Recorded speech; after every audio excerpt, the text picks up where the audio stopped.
আসসালামু আলাইকুম, কেমন আছেন সবাই? আশা করছি সবাই ভালো আছেন। নতুন আরেকটি অ্যাডভান্স টিউটোরিয়ালে আপনাদেরকে সবাইকে স্বাগতম জানাচ্ছি।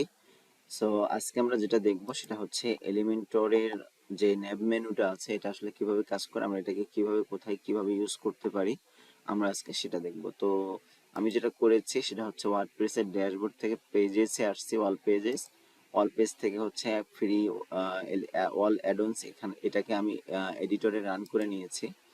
দেন এখন যেটা করব সেটা হচ্ছে একটা সেকশন নেব। সেকশন নেওয়ার পরে সেকশনটাকে একটা মিনিমাম হাইট দিয়ে দিলাম। দেন দেখেন যে এটা এরকম একটা হাইট পেয়ে গেল। এখন যেটা করব সেটা হচ্ছে এটাকে একটু হাইট করে দেই। এখন এখান থেকে আমরা ন্যাব মেনুটা দেখব, ঠিক আছে? সো ন্যাব মেনুটাকে আমরা একটু নিলাম, এখানে ড্র্যাগ এন্ড ড্রপ করে নিলাম। দেখেন এখানে কিন্তু কোনো প্রকার মেনু কিন্তু শো করতেছে না, বা এখানে কোনো অপশন নেই এটা শো করানোর, ঠিক আছে? কেন শো করতেছে না? এটা না করার কারণ হচ্ছে আমাদের ওয়েবসাইটে কোনো মেনু ক্রিয়েট করা নেই, যার কারণে এটা শো করতেছে না। সো আমাদের যেটা করতে হবে, আমাদেরকে একটা মেনু ক্রিয়েট করতে হবে। সো চলেন আমরা মেনুটা ক্রিয়েট করে আসি। অনেকেই জানি আসলে মেনু কিভাবে ক্রিয়েট করতে হয়। আজকে আমরা দেখব কিভাবে আপনারা কাস্টম মেনু ক্রিয়েট করবেন, ঠিক আছে? আমরা সাথে সাথে কিন্তু এটাও দেখে নিচ্ছি যে কাস্টম মেনু কিভাবে ক্রিয়েট করতে হয়। সো আমরা এখন যেটা করব সেটা হচ্ছে অ্যাপিয়ারেন্সে আসব। অ্যাপিয়ারেন্সে আসার পর আমরা এখান থেকে মেনুতে ক্লিক করব। অ্যাপিয়ারেন্স থেকে এই যে অ্যাপিয়ারেন্স থেকে আমরা এখানে নতুন ট্যাবে ওপেন করলাম। ওপেন করার পরে আমরা যেটা করব এখান থেকে একটা মেনু নাম দেব, ঠিক আছে? সো আমি এখানে একটা মেনু নাম দিচ্ছি টিউটোরিয়াল নাম দিয়ে দিলাম এখানে। এরপর আমরা যেটা করব এটাকে আমরা হচ্ছে দেখাই দিব যে আসলে প্রাইমারি সেকেন্ডারি অফ ক্যানভাস আমাদের আসলে দরকার নেই, এগুলোকে দেখায় দেওয়ার মতো লোকেশন আমাদের বলে দেওয়ার দরকার নেই। আমরা এই মুহূর্তে যেটা করব এখান থেকে এটাকে ক্রিয়েট মেনুতে ক্লিক করব, ঠিক আছে? তো দেখতে টিউটোরিয়াল নামে কিন্তু একটা মেনু ক্রিয়েট হয়ে যাবে। দেন আমরা এই টিউটোরিয়ালের আন্ডারে আমরা কি কি রাখতে চাচ্ছি, ঠিক আছে? এখানে আসলে আমরা কি কি রাখবো। সো এটা আমরা রাখার জন্য আমরা কি করতে পারি, আমরা আজকে কি করব, কাস্টম মেনু তৈরি করব। সো তার জন্য আমাদেরকে যেটা করতে হবে, এখানে দেখেন এখানে সাইটে দেখেন অ্যাড মেনু আইটেম আছে।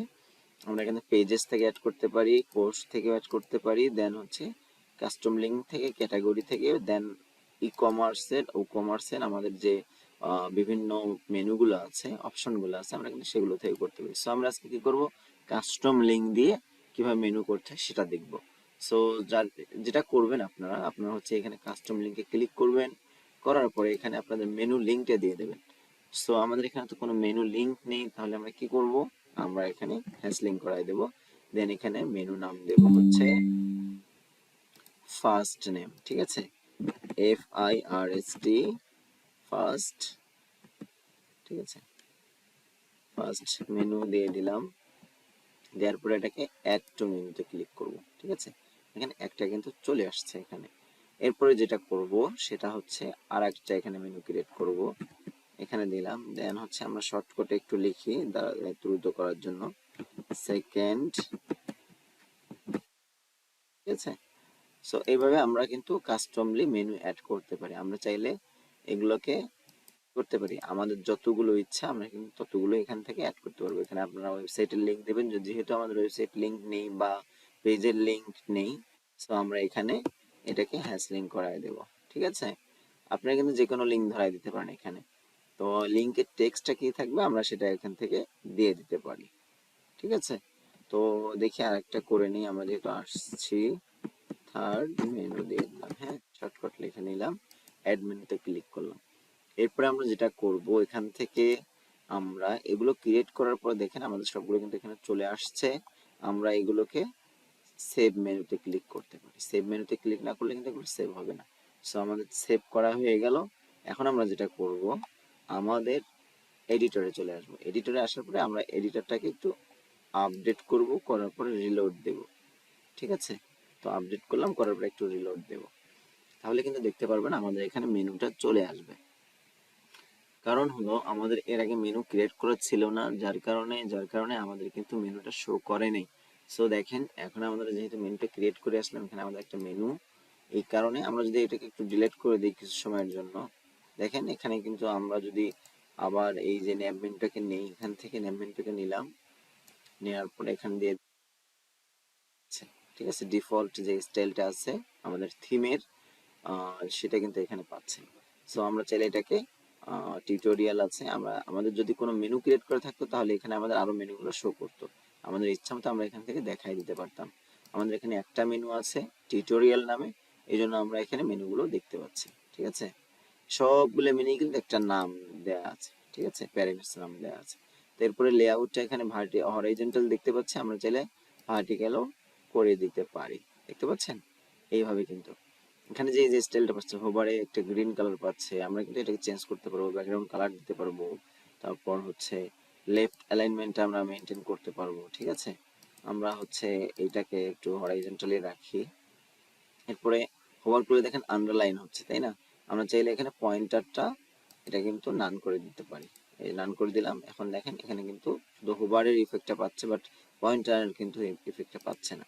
আমরা চাইলে এখানে ওভারলাইন করে দিতে পারি, যখন হোভার করবো এটা ওভারলাইন হয়ে যাবে, দেখেন ওভারলাইন করতে উপরে। ঠিক আছে, তো এরপরে দেখেন ফ্রেম করে দিতে পারি, এই দেখেন ফ্রেম আকারে পাচ্ছে। ঠিক আছে, এইভাবে কিন্তু আপনারা এটা করতে পারেন, বা ব্যাকগ্রাউন্ড দিতে পারি, যখন আমরা এটাকে ইয়ে করবো তখন এটা ব্যাকগ্রাউন্ড কালার পাবে। এরপরে হচ্ছে আমরা টেক্সট করে দিতে পারি। ঠিক আছে, এই দেখেন টেক্সটের মধ্যে একটা অ্যানিমেশন পাচ্ছে, তাই না? এই হলো ব্যাপার। এরপরে এই যে টেক্সটের যে অ্যানিমেশন গুলো আছে এগুলো কিন্তু আপনি চেঞ্জও করতে পারবেন, যে ফ্লোট দিলে ফ্লোট হবে, দেখেন এই দেখেন ফ্লোট হচ্ছে। ঠিক আছে, তো এইভাবে কিন্তু এগুলো মূলত করতে হবে আমাদেরকে। হুম, সো আমরা কিন্তু এগুলো এইভাবেই করব। এরপর আমরা যেটা করতে পারি, এখানে যদি আপনাদের সাব মেনু থাকে অর্থাৎ ড্রপ ডাউন মেনু থাকে, তাহলে মানে অর্থাৎ হচ্ছে একটার আন্ডারে আরো অনেকগুলো মেনু আছে, সো আপনি সেটাতে কিন্তু ইন্ডিকেটর হিসেবে যে কোনো আইকন এখান থেকে দেখা দিতে পারেন, এই যে আইকনগুলো এখান থেকে কিন্তু ড্রপ ডাউন মেনু আছে। এরপরে আমরা যেটা করতে পারবো, এটাকে স্কার্স করতে পারবো, আবার লেফট রাইট করতে পারবো দেখলাম। এরপরে আমাদের অপশন আছে হচ্ছে ব্রেক পয়েন্ট। ঠিক আছে, ট্যাবলেট মোডে গিয়ে আমাদের কিন্তু এটা ব্রেক পয়েন্ট হয়ে যাবে। ঠিক আছে, এরপর আমরা এটাকে ফুল উইডো করে দিতে পারি মোবাইল ভার্সনের জন্য। আবার হচ্ছে অ্যাসাইড সেন্টার এটাও কিন্তু আমরা করতে পারি। এরপরে হচ্ছে টগল বাটন, অর্থাৎ হচ্ছে মোবাইল ভার্সনে কিন্তু এটা মোবাইলের ড্রপ ডাউনটা কেমন হবে, টগল কেমন হবে, এটা সেন্টারে থাকবে না লেফটে থাকবে। ঠিক আছে, টগল অপশন যেটা থাকবে সেটা এরকম লেফটে হবে না রাইটে হবে। সো আমাদের যেমন আছে তেমনই থাক, আমরা এই মুহূর্তে দেখছি না, আমরা যখন আরো বিস্তারিত মেনু নিয়ে দেখবো তখন আমরা এগুলো নিয়ে আলোচনা করব। এরপরে আমাদের এখানে আছে স্টাইল। স্টাইলে আসলে আপনারা যেটা করবেন, এখান থেকে আপনাদের সাইজ টাইজ আপনারা কিন্তু করতে পারেন, চেঞ্জেস করতে পারেন, এখান থেকে টেক্সটটা চেঞ্জ করতে পারেন, অর্থাৎ ফন্ট ফ্যামিলিটা চেঞ্জ করতে পারবেন, ফন্ট উইডথটা চেঞ্জ করতে পারবেন। এরপরে হচ্ছে আপনারা দেখেন এখান থেকে ট্রান্সফর্ম আছে, upper case lower case, style, decoration, underline দিতে পারেন, লাইন হাইট আছে, লাইন হাইটটা মেন করবো, ওয়ার্ড স্পেসিং, তারপর হচ্ছে লেটার স্পেসিং, আমরা কিন্তু এগুলো সবগুলো কিন্তু মেনটেন করতে পারি একটা একটা করে। ঠিক আছে, সো এরপরে দেখেন এই যে হোভারে যে ইফেক্টটা হচ্ছে, আমরা কিন্তু এটাকেও ইয়া করতে পারি। এই যে ডিভাইডার, দেখেন মাঝখানে একটা ডিভাইডার পড়ে যাবে, এটা যদি অন করে দিই দেখেন একটা কিন্তু ডিভাইডার অপশন পড়ে গেছে। তারপরে হচ্ছে আমরা এটা ডিভাইডার উইথটা কন্ট্রোল করতে পারি এখান থেকে, হাইটটা কন্ট্রোল করতে পারি এখান থেকে, দেখতে পাচ্ছেন এই যে হাইট বাড়তেছে, আবার এই যে উইথ বাড়তেছে, এই আর কি, এইভাবে কিন্তু কন্ট্রোল করতে পারবো আমরা। সো আমরা এটাকে অফ করে রাখি। এরপর হচ্ছে পয়েন্টার উইথ, আমরা হচ্ছে দেখেন পয়েন্টার উইথ, এই যে হোভার করতেছে যে পয়েন্টারটা পাচ্ছে এটার একটা উইথটা কিন্তু আমরা কন্ট্রোল করতে পারি এইভাবে।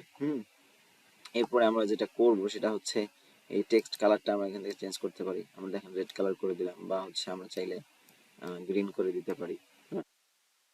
হচ্ছে নর্মালি আমরা হোভার কালারও কিন্তু এখান থেকে চেঞ্জেস করতে পারি, যখন হোভার করতেছে আমরা টেক্সট কালারটা এখান থেকে রেড করে দিলাম, যে যখন হোভার করব তখন এই টেক্সট কালারটা কি হবে, রেড হয়ে যাবে, দেখেন।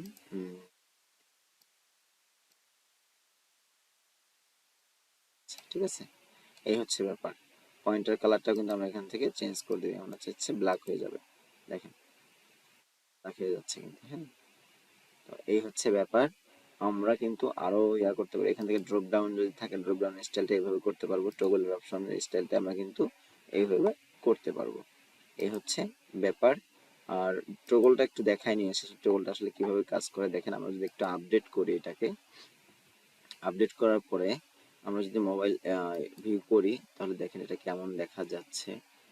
এটা কিন্তু এরকম দেখা, অর্থাৎ একটু আমরা কালারটা একটু ইয়া হয়ে যায় বেশি, মানে ইয়া হয়ে গেছে, হালকা হয়ে গেছে, লাইট হয়ে গেছে, যার কারণে এমন দেখাচ্ছে। সো দেখেন হোভার করলে কিন্তু এরকম দেখাচ্ছে। হ্যাঁ, আমরা যখন দিই এটাকে মোবাইল ভার্সনে যাই, দেখেন কেমন দেখা যায়। যে মোবাইল ভার্সনে আসার পর দেখেন এখানে যে তিনটা লাইনের মতো পেয়ে যাচ্ছে, অর্থাৎ এখানে পয়েন্টারের মতো দেখা যাচ্ছে। এখানে ক্লিক করলে কিন্তু আমাদের মেনুগুলো ওপেন হয়ে যাচ্ছে। আবার এখানে ক্লোজ অপশন, এটাকে কিন্তু বলা হচ্ছে টগল। ঠিক আছে, এই যে এখানে দেখতে পাচ্ছেন যে টগল, এটার কিন্তু আমরা এখান থেকে কালার চেঞ্জ করতে পারি। এটার কালারটা এখানে দিয়ে দিলাম, সরি, কালারটা রেড করে দিলাম, আর ব্যাকগ্রাউন্ড কালারটা করে দিলাম হচ্ছে এইটা, অর্থাৎ আমরা একটু এটা করে দিই, আমাদের এই কালারটা করে দিই। দেখেন এখন যদি আপডেট করি, আপডেট করার পরে এখানে যদি আসি, দেখবেন, দেখছেন এটা ব্যাকগ্রাউন্ড কালারটা কি হয়ে গেছে, গ্রিন হয়ে গেছে, আর হচ্ছে সবুজ হয়ে গেছে। আর এখানে এই যে এটা হ্যামবার্গারের কালারটা, অর্থাৎ টগলের কালারটা, এটা কি হয়ে গেছে, রেড হয়ে গেছে। আমরা কিন্তু এটা সাইজটাও এখান থেকে কম বেশি বাড়া কমা করতে পারবো, বর্ডার, রেডিয়াস, ঠিক আছে, ওভারই কেমন হবে না হবে এগুলো কিন্তু আমরা এখান থেকে মেনটেন করতে পারবো। আর অ্যাডভান্সে নিয়ে কিছু বলার নেই আসলে, অ্যাডভান্সে প্রত্যেকটা অপশনেই সবগুলো সেম থাকে। ঠিক আছে, অল্প কিছু এটা হচ্ছে আপনার থিম প্লাগইনসের উপর বেস্ট করে এখানে কিছু অপশন যোগ হয় আবার মাইনাস হয়। সো এই ছিল হচ্ছে আজকের মূলত ব্যাপার, এটা আসলে কিভাবে করতে হয়, কিভাবে কাস্টমাইজ করতে হয় ইন ডিটেলে। আমরা যখন ফুল থিম কাস্টমাইজেশন দেখবো তখন আমরা এগুলো নিয়ে আরো কথা বলবো। সো যারা আজকে ফার্স্ট দেখতেছেন অবশ্যই আমাদের ফুল প্লে লিস্টটা ফলো করবেন এলিমেন্টর টিপস এন্ড ট্রিক্স এ। সো সবাই ভালো থাকেন, সুস্থ থাকেন, দেখা হচ্ছে ইনশাল্লাহ নেক্সট ভিডিওতে। আসসালামু আলাইকুম।